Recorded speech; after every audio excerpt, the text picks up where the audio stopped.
श्री गोविंद प्रभु महाराज की जय। भगवान श्री चक्रधर स्वामी की जय। श्री कृष्णचंद्र चक्रवर्ती भगवान की जय। श्री दत्तात्रेय भगवान की जय। श्री चक्रपाणि भगवान की जय। श्री गोविंद प्रभु महाराज की जय। भगवान श्री चक्रधर स्वामी की जय। श्री कृष्णचंद्र चक्रवर्ती भगवान की जय। श्री दत्तात्रेय भगवान की जय। श्री चक्रपाणि भगवान की जय। श्री गोविंद प्रभु महाराज की जय। भगवान श्री चक्रधर स्वामी की जय।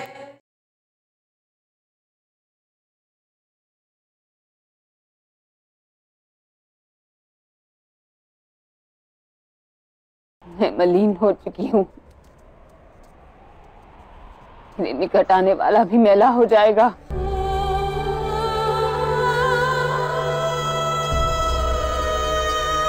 मेरी मित्रता पर विश्वास रखो सखी। नदी में स्नान करने वाला शुद्ध हो जाता है, किंतु नदी उससे मैली नहीं होती।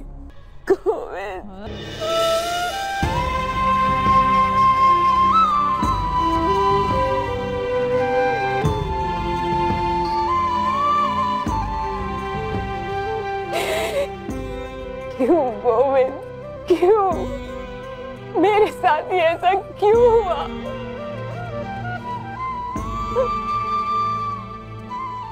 इतना बड़ा मान, क्या पाप किया था मैंने गोविंद? किन कर्मों का फल भोग रही हूँ? जो भी हुआ सखी, वो ना तुम्हारा कर्म था और ना ही किसी कर्म का फल। वो तो केवल तुम्हारे साथ हुआ एक अकस्मात था, कौरवों के पुराने कर्मों का फल था, जो उनके हाथों इतना बड़ा दुष्कर्म हुआ।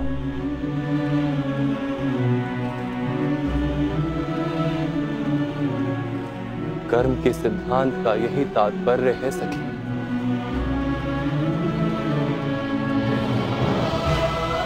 अच्छा कार्य अधिक अच्छा कार्य करवाता है, बुरा कार्य अधिक से अधिक बुरा कार्य करवाता है। और बुराई में ग्रसित मनुष्य के लिए तो जीवन ही नरक बन जाता है सखी। किंतु पीड़ा तो मैं भोग रही हूँ गोविंद। तो उस पीड़ा का त्याग करो सखी। हस्तिनापुर में जो तुम्हारे साथ हुआ था वो तुम्हारा कर्म नहीं था, किंतु उस घटना को तुम जो प्रतिभाव दोगी वो तुम्हारा कर्म अवश्य बनेगा। तुम यदि अपने मन को दुख और बैर से भर लोगी तो तुम्हें भी नरक का अनुभव होगा, और उनके किए दुष्कार्यों के लिए तुम क्यों नरक भोगना चाहती हो? बैर का त्याग कर दो सखी, मन को निर्मल कर लो। नदी में जो मैल जाता है, नदी उसे समुद्र में उड़ेल देती है, स्वयं स्वच्छ हो जाती है। तुम भी अपनी पीड़ाओं को परमात्मा में उड़ेल दो। परमात्मा तो सारे संसार की पीड़ाओं को अपने भीतर समा लेने के लिए सदा ही सज। अर्थात गुरु सभा को क्षमा कर दूं? हाँ सखी, क्षमा कर दो, अन्यथा प्रतिशोध में फंसी रहोगी, न्याय नहीं कर पाओगी। प्रतिशोध दुष्कर्म है, न्याय सत्कर्म। भेद क्या हुआ गोविंद? आर्यवर्त की चक्रवर्ती साम्राज्ञी के साथ जिन्होंने इतना बुरा बर्ताव किया, जगत की सामान्य स्त्रियों की क्या स्थिति करेंगे? विचार करो सखी, अपनी पीड़ा में संसार की पीड़ा को देखो, अपने दुखों को संघर्ष बना लो। एक बात समझ लो सखी, जो केवल अपनी पीड़ाओं को गले से लगाकर जीता है वो निर्बल बन जाता है, किंतु जो व्यक्ति सारे समाज की पीड़ाओं को अपने हृदय से लगाकर जीता है वो बलवान बन जाता है। केवल अपनी पीड़ा का विचार करना दुष्कर्म, किंतु सारे संसार की पीड़ाओं का उपाय ढूंढना सत्कर्म। हाँ सखी, मैं तुमसे कहता हूं, सबसे पहले दुर्योधन को क्षमा कर दो, वही उसकी विनाश की ओर प्रथम चरण होगा।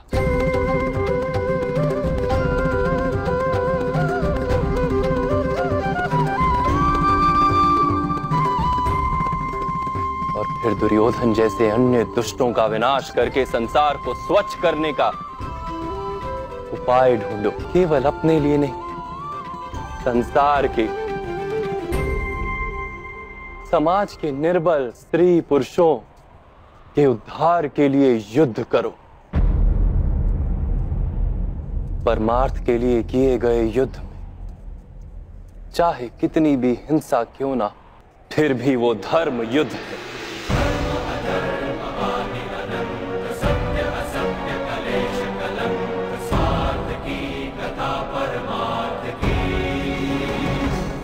कहो, कर पाओगी ये कार्य?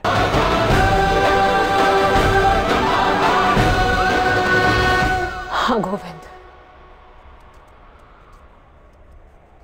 मेरे हृदय में अंधकार था, किंतु आपने वहां ज्ञान का दीपक जलाया है।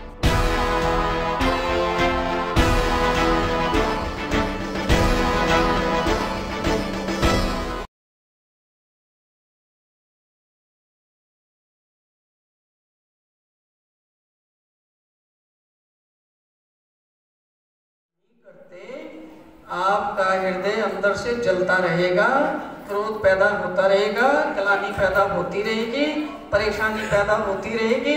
अंदर ये सब चीजें हो गई तो शरीर में रोग प्रकट होंगे, हृदय खराब होगा, लीवर खराब होगा, पेट खराब होगा, भूख नहीं लगेगी, नींद नहीं आएगी और अंत में शीघ्र ही मृत्यु को प्राप्त हो जाओगे। इसलिए ऐसी चीजों को तुरंत ही उनको नष्ट कर देना चाहिए, क्षमा कर देनी चाहिए। क्षमा करने वाला अत्याचार करने वाले से ज्यादा बलवान होता है, क्योंकि उसके ऊपर भगवान की कृपा होती है।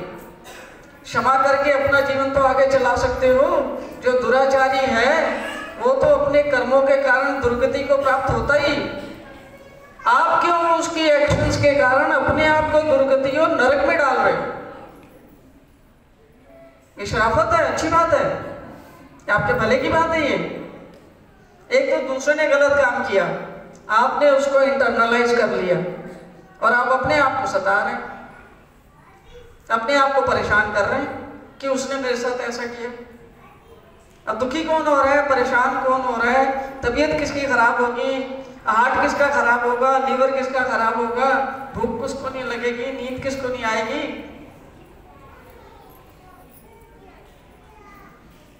किसको नहीं आएगी? जो क्षमा नहीं कर रहा। तो अगर आप क्षमा नहीं करते तो ये दुर्गति भगवान ने बताया है कि हमारी निश्चित रूप से होने वाली है। इसलिए क्या करना है, कोई कितना भी अत्याचार करे, परमेश्वर तो देख रहा है ना। अपने हृदय से उसको क्षमा कर दो, क्योंकि अहंकार को लगती है चोट। अहंकार कहता है मेरे साथ किया ये, मैं मर जाऊंगा कभी उसकी शक्ल नहीं देखूंगा, मैं कभी भी उसको क्षमा नहीं करूंगा, मैं ये चीज अपने दिल में रखूंगा। तो फिर तुम्हें पीड़ाएं तो आएंगी ना, बीमार तो होगे ना, बीमारियां तो लगेगी ना, बच जाओ इन सबसे। इसलिए भगवान कहते हैं कि क्षमा करना एक देवी प्रकृति का लक्षण है।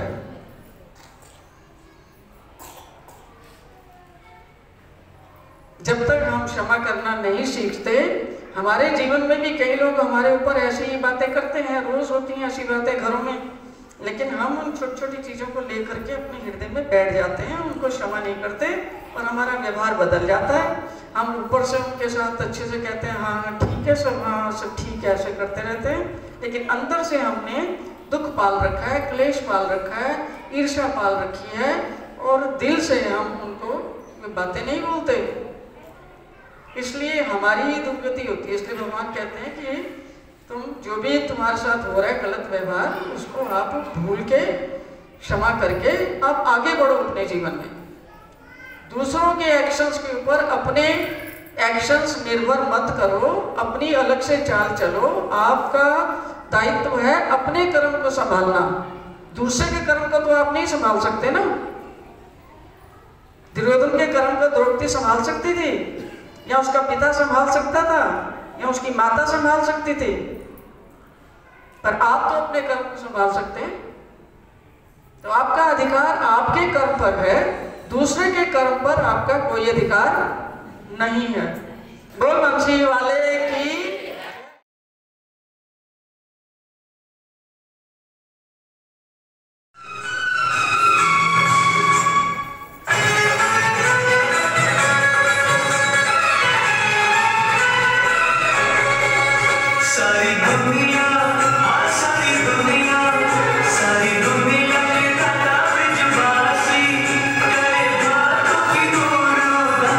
संभाली कोई डाली न गया।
नहीं है, पास मेरे तो कुछ भी नहीं है, चरणों में शीश झुकाना है, चरणों में शीश झुकाना है। ओ नाम है मीरा, नाम है राधा, नाम है मीरा, नाम है राधा।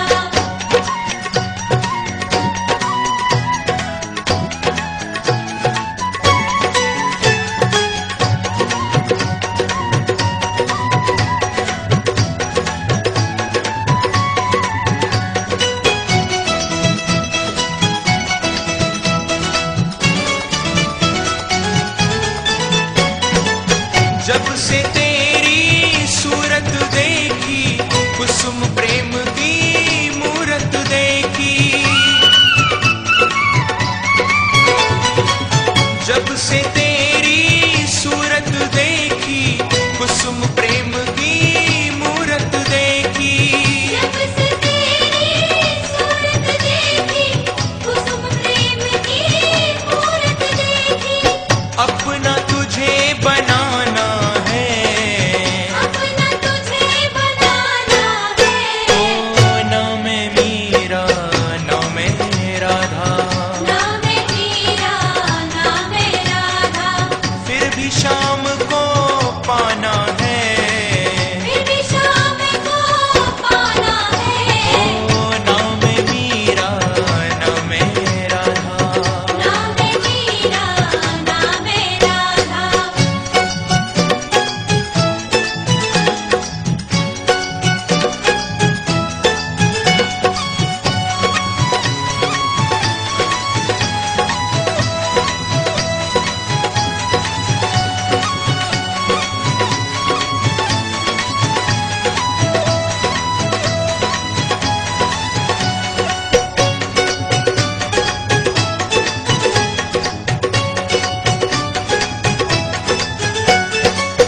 जब तब साधन कुछ ना जानू, अपनी लगन को सब कुछ मानू,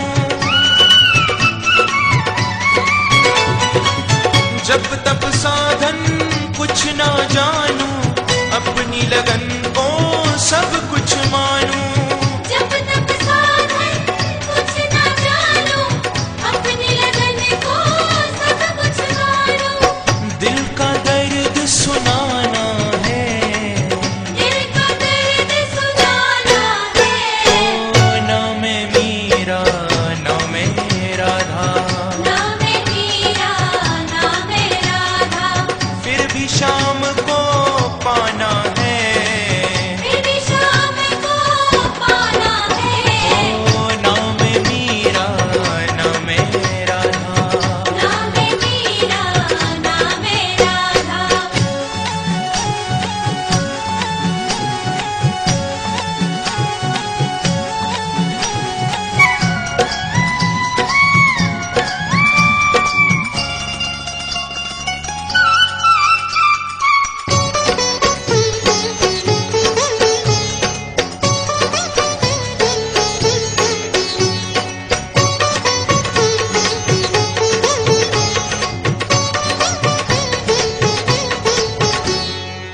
जन्म जन्म से भूली तुमको, अब जाकर हूँ जानी तुमको, जन्म जन्म से भूली तुमको, अब जाकर हूँ जानी तुमको, जन्म जन्म से भूली तुमको, अब जाकर हूँ जानी तुमको। अब ना तुम्हें भुलाना है, अब न तुम्हें भुलाना है। ओ नाम है मीरा, नाम है राधा, नाम है मीरा, नाम है राधा। फिर भी शाम को पाना है, फिर भी शाम को पाना है। ओ नाम है मीरा, नाम है राधा, नाम है मीरा, नाम है राधा।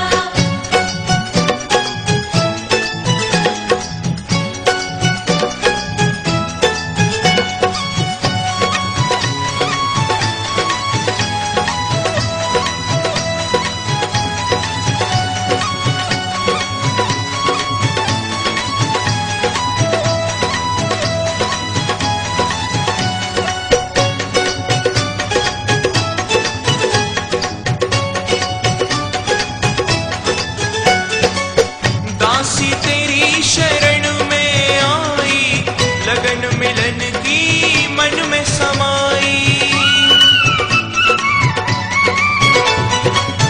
दासी तेरी शरण में आई, लगन मिलन की मन में समाई। दासी तेरी शरण में आई, लगन मिलन की मन में समाई। प्रेम की भेंट चढ़ाना है, प्रेम की भेंट चढ़ाना है। ओ नाम है मीरा, नाम है राधा, नाम है मीरा, नाम है राधा। फिर भी शाम को पाना है। फिर भी शाम को पाना है। ओ नाम है मीरा, नाम है राधा, नाम है मीरा, नाम है राधा। फिर भी शाम को पाना है। फिर भी शाम को पाना है। पास मेरे तो कुछ भी नहीं है, पास मेरे तो कुछ भी नहीं है। चरणों में शीश झुकाना है। चरणों में शीश झुकाना है। ओ नाम है मीरा, नाम है राधा, नाम है मीरा, नाम है राधा। ओ नाम है मीरा, नाम है राधा। नाम है मीरा, नाम है राधा।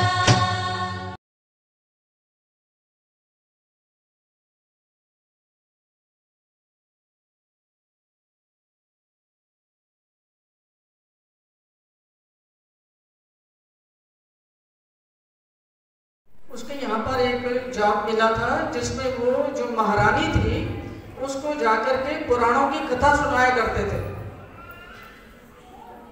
तो ये उसके एक कैरेक्टर हैं सारंग पंडित और एक देवेंद्र भारद्वाज जो चक्रधर जी का रोल कर रहे हैं, और इधर शशि है जो बाईसा माता का रोल कर रही है। अब प्रसंग कैसे चलता है ये तीन चीजें अपने दिमाग में रखें। तो प्रातःकाल को भगवान का पूजा अवसर हो चुका था और भगवान श्री चक्रधर स्वामी गोदावरी नदी के तट पर स्थित जगह है जिसका नाम है छिन्नस्थली, वहाँ पर बैठे हुए थे। तो ये समझ लो कि ये जो ये बाउंड्री बनी हुई है इसके पीछे नदी बहती है। जिन लोगों ने स्नान किया हुआ है उनको पता है कि नदी को बांध के ये ऐसी जगह बनाई गई है। तो वो नदी के कोने पे बैठे हुए छिन्नस्थली के स्थान पे जो आप सब लोगों ने वो कर रखा होगा। तो बाईसा आदि भक्तजन भगवान के साथ थे। इस समय बाईसा भगवान की सेवा में है, बाकी भक्त लोग कहीं गए हुए हैं। तो भगवान एक शिला पर विराजमान हैं और प्रतिदिन की चर्या के अनुसार भगवान जो है बाईसा से कुछ धर्म की वार्ता कर रहे हैं। और इतने में क्या होता है, कुछ ग्रामीण स्त्रियां भगवान के दर्शन को आती हैं। ये ग्रामीण स्त्रियां यहाँ से आ रही हैं, ये भगवान के दर्शनार्थ आई।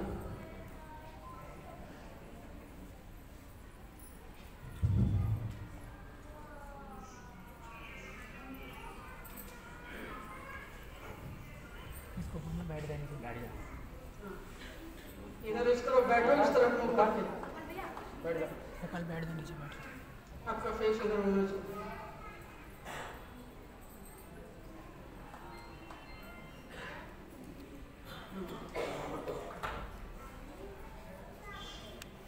तो भगवान के दर्शनार्थी एक स्त्रियां आती हैं।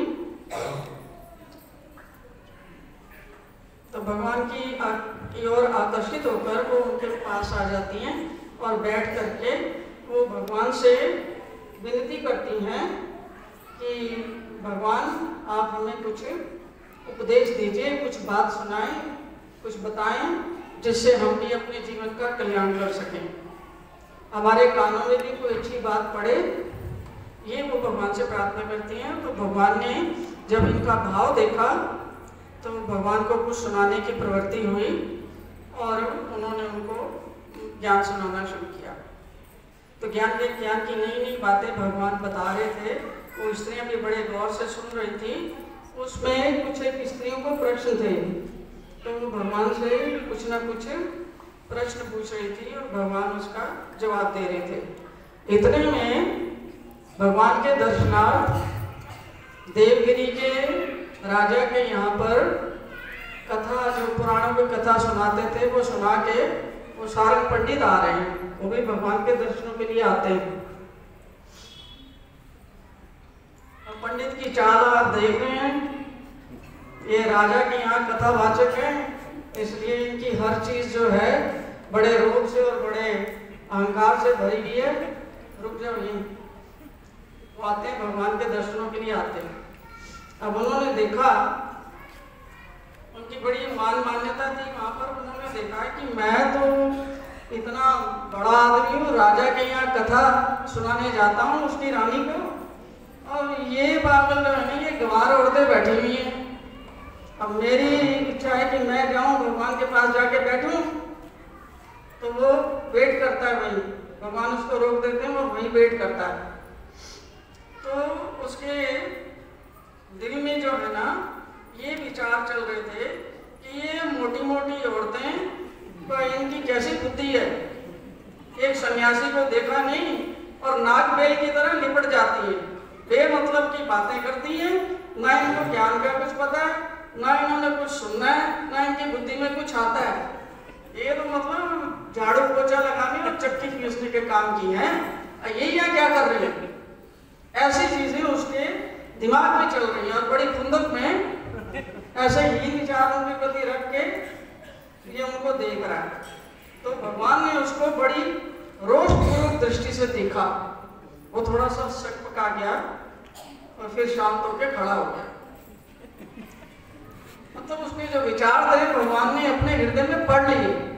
कहते कितनी नीच सोच का आदमी है, ये सोचता है कि मैं ही भगवान के दर्शन करने के लायक हूँ, बाकी तो ये सब गंवार औरतें हैं, इनकी ज्ञान से मुझे इनकी बस की बात है, ऐसे घेर के बैठी हुई है, ये उठे यहाँ से तो मैं जाऊँ फिर भगवान से मैं कोई बात करूँ, क्योंकि मैं तो बहुत श्रेष्ठ हूँ ना, मेरा तो समय भी बड़ा कीमती है। तो इस चक्कर में वो ऐसी बातें उसके दिमाग में आ रही थी। अब भगवान को तो उसकी सारी एक एक चीज का पता था। अब वो पंडित क्या करता है कि भगवान के नजदीक आने की कोशिश करता है, भगवान उसको इशारा कर देते हैं कि वहीं रुको पंडित। इतने में ये औरतें जो हैं, आप बेशक इनको अनपढ़ समझो या गंवार समझो, जो मर्जी समझो, औरतें इतनी समझदार थी, उन्होंने देखा कि आदमी आया है, तो वो औरतें अपने आप ही उठ के वो वहाँ से चली जाती हैं, एक एक करके भगवान को प्रणाम करके वो औरतें वहाँ से निकल जाती हैं। वो भगवान का आशीर्वाद लेने आई थी, कुछ सुनने आई थी, वो चली जाती है। इतने में अब जो पंडित है भगवान की नजदीक आने की कोशिश करता है, भगवान उसको वहीं रोक देते हैं। भगवान उसको कहते हैं, भगवान ने रोषपूर्वक उसकी ओर दृष्टि डालते हुए कहा कि ये जो स्त्रियां हमारे पास आई थी, इनके बारे में तुम क्या सोच रहे थे?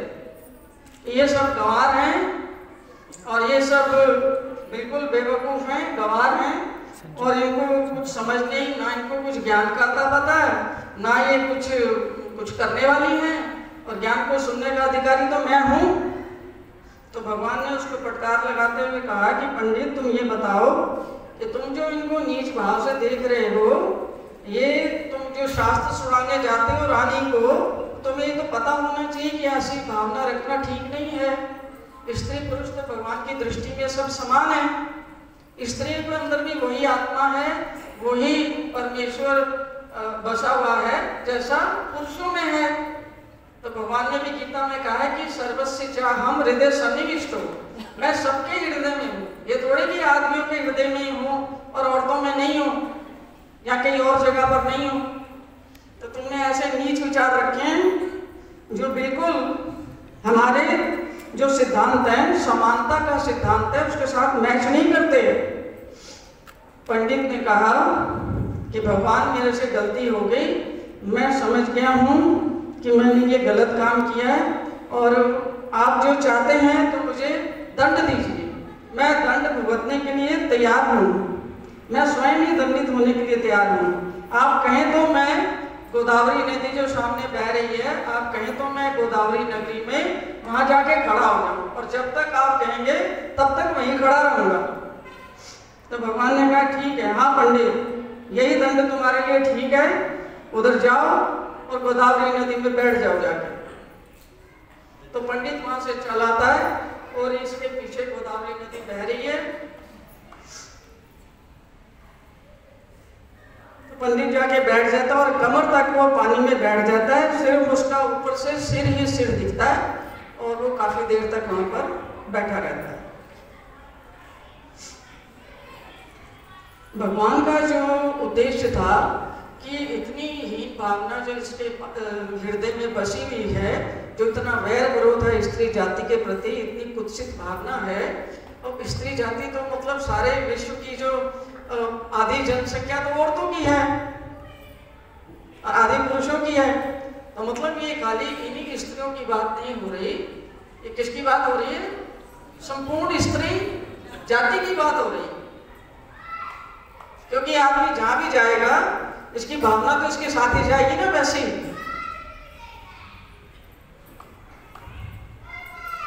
तो भगवान ने कहा कि इसकी जो ऊंच नीच की कुत्सित भावना है, ये गोदावरी नदी के ठंडे पवित्र जल में ये बह जाए सारी, ये सारी नष्ट हो जाए। इसलिए उसको ये दंड दिया कि गोदावरी नदी में जाके बैठो। और मैंने आपको पहले बताया था कि अगर ये आप ऊंच और नीच की भावना रखते हैं तो भगवान ने क्यों इसके लिए मना किया है? क्योंकि ऐसी भावना रखने से आपको शरीर छोड़ने के बाद सबको, जो भी ऐसी भावना रखता है उसको विचिकित्सापूर्ण विकल्प दोष लगता है, जिसके कारण उसको प्रेत देह के नरकों में जाना पड़ता है। तो जीव आत्मा प्रेत देह के नरकों में ना जाए, इसलिए भगवान ने ऐसी व्यवस्था लगाई है और ये उपदेश दे रहे हैं इस लीला के द्वारा। तो सारंग पंडित जैसे कपड़े पहने हुए थे वैसे कपड़ों में वो नदी में उतर जाते हैं और यहाँ तक पानी में बैठ जाते हैं। यहाँ आपको दिख जाएगा कि पंडित ये नदी में उतरा हुआ है, सिर्फ उसकी मुंडी जो है ना नजर आ रही है। पावन गंगा के जल प्रवाह के थपेड़े सारंग पंडित के अंतःकरण की मैल को धोने का प्रयास करने लगे और उसके भीतर बैठे बैठे ये पश्चाताप का जो मैल है वो भी शीघ्रता से धुल रहा था। और वो थोड़ा पश्चाताप के मूड में, पहले जब आया था तो अहंकार के मूड में था, अब थोड़ा उसके अंदर पश्चाताप का भाव जागृत हुआ है।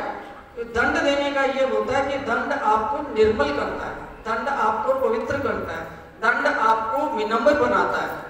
नहीं तो आदमी अपनी ऐंठन में, अपने अहंकार में घूमता रहता है और अहंकार के कारण ही उसका सत्यानाश होता है, विनाश होता है। इसलिए भगवान को किसी भी हालत में किसी में भी अहंकार पसंद नहीं है। आपने देखा होगा श्री कृष्ण भगवान ने भी अर्जुन का, भीम का, युधिष्ठिर का, सबका घमंड तोड़ा और चक्रधर स्वामी ने तो कोई कसर नहीं छोड़ी। उन्होंने तो पूरा ही जो है ना एकदम उनकी क्लास लेके ऐसे तरीके से उनको समझाया कि किसी भी एक भी भक्त को उन्होंने उनका अहंकार रहने नहीं दिया। क्योंकि जब तक अहंकार है तब तक आप भगवान के नजदीक नहीं जा सकते। अब कुछ समय हो गया इसको बैठे हुए, 3, 4, 5 घंटे हो गए और सर्दी का मौसम था, इससे भी ज़्यादा ठंड थी वहाँ सर्दी के मौसम में, जनवरी का मौसम था। तो ठंडे पानी में बैठे बैठे अब पंडित का जो शरीर था वो थोड़ा सुन्न होने लगा और थोड़ी कपकपी छूटने लगी। तो बाईसा को भी पता था कि पंडित बैठा हुआ वहाँ। तो बाईसा आती है भगवान के पास में और वो मध्यस्थता करती है। वो कह रही है भगवान, पंडित को वहाँ बैठे बैठे पांडे को बहुत देर हो गई, काफी घंटे बीत गए, अब कृपा करो आप उसको वहाँ से निकाल लो। ठिठुर रहा होगा इतने घंटे, तो ठंड में तो हालत खराब हो जाती। तो भगवान कहते हैं कि जो उसने अपराध किया है ना वो इतना गहरा अपराध है कि उसके लिए ये सजा तो कुछ भी नहीं है। अभी आप उसको बैठे रहने दो, जब उसको पता लग जाएगा कि जब उसके रोना धोना हो जाएगा, प्रायश्चित अंदर से हो जाएगा, उसकी भावना वो धुल जाएगी, तब तक वो दंडित ही रहे तो ज्यादा अच्छा, ताकि उसकी मलिनता जो है वो पूरी तरह से धुल जाए गंगा के पवित्र जल में। ये कहा भगवान ने और बादशाह की बात को सुना अनसुना कर दिया, कह रहे नहीं अभी टाइम नहीं है। तो थोड़ी देर और हो गई, 2-4 घंटे और बीत गए। इतने इधर जो था पंडित वो भी बैठे बैठे उसको भगवान के दर्शन हो रहे थे, तो उसकी दृष्टि भी भगवान की ओर जाती है। तो भगवान तो आपको पता है वो सर्वंतर्यामी होते हैं, सर्वज्ञ होते हैं, सबके भीतर की बात जानते हैं। उन्होंने देखा कि इसके दिल में काफी पश्चाताप हो चुका है, तो फिर भगवान उसको इशारे से बुलाते हैं कि पंडित आ जाओ। अब पंडित यहाँ से उठ के पंडित उधर चलते हैं। पंडित के कपड़े सारे गीले हैं, अपने कपड़ों को निचोड़ता हुआ, कपड़ों को इधर उधर से निचोड़ के उसका पानी गिराता हुआ वो वहां से निकल के आता है और कोशिश करता है भगवान के पास जाने की।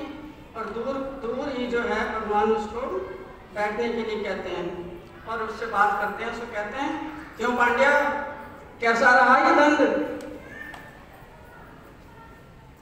और पंडित जो है आगे से भगवान से क्षमा मांगता है। वो कह रहे कि मेरे जो हीन विचार थे इतने स्त्री जाति के प्रति, उसके लिए आपने अच्छा ही किया कि मुझे दंडित किया। भगवान उसको आगे उपदेश करते हैं कि पंडित, पुरुष लोग ये भूल जाते हैं कि ये माताएं ही तो हैं जो पुरुषों को जन्म देती हैं, जो पुरुषों को पैदा करती हैं। जो तुम्हारी जननी है, जिससे तुम पैदा हुए हो, उसके प्रति तुम्हारी हीन इतनी कुत्सित भावना, पूरी स्त्री जाति के प्रति, यही तो तुम्हें पाल पोस कर बड़ा करती हैं और इन्हें कितनी ममता है। भगवान उसको समझाते हैं कि अभी थोड़ी देर पहले बादशाह भी आई थी हमारे पास ये कहने के लिए कि तुम उसको निकालो वहां से। अब इन औरतों के प्रति तुम इतना द्वेष का भाव रखोगे, इतना हीन भाव रखोगे, तो कितनी घिनौनी बात है। तो भगवान ने उपदेश दिया कि इस किस्म का जो भेदभाव है ये पंडित तुम्हें नहीं रखना चाहिए। ये तुम्हारे मानसिक विचारों का प्रदूषण है, तुम्हारे प्रदूषित विचार है, मतलब हीन विचार है। जैसे बाहर प्रदूषण होता है ना, वैसे विचारों का प्रदूषण है। तुम क्या सोचते हो कि पुरुषों में ही जीव होता है या भगवान का वास होता है, स्त्रियों में नहीं होता? भगवान कह रहे हैं कि हर चीज में हमारा वास है, सबके हृदय में हम स्थित हैं। और आप तो पंडित हो, आपको तो समदर्शी होना चाहिए, आपको तो सब में समदर्शन देखना चाहिए। तो पंडित ने गीता पढ़ रखी थी, उसमें उसको भगवान का उपदेश याद आया था, कृष्ण भगवान का, ये पंडिता समदर्शिना सर्वत्र समदर्शन। ऐसे ऐसे जो भगवान के संदेश थे वो पंडित के कानों में गूंज रहे थे, उसको याद आ रहे थे उसकी।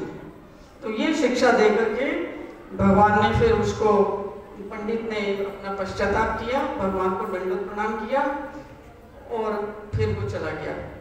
और उसके बाद से जो है पंडित की जो कुत्सित भावना थी वो दूर हो गई। तो हमें भी क्या शिक्षा मिलती है कि किसी भी प्रकार की हीन भावना, ना तो स्त्रियों के प्रति, ना पुरुषों के प्रति, ना गरीब के प्रति, ना अमीर के प्रति, ना पढ़े लिखे के प्रति, ना अनपढ़ के प्रति, किसी के प्रति भी नहीं रखना चाहिए। कुछ भी आप ऊंच नीच, शुद्ध अशुद्ध, पवित्र अपवित्र की भावना रखते हो, इससे आपके लिए शरीर छोड़ने के बाद सबसे पहले जीव को प्रेत दे के नरकों में जाना पड़ता है। उससे आप लोग बचें, अनिष्ट कर्मों से बचें, यही भगवान का उपदेश है। बोल भगवान श्री कृष्ण।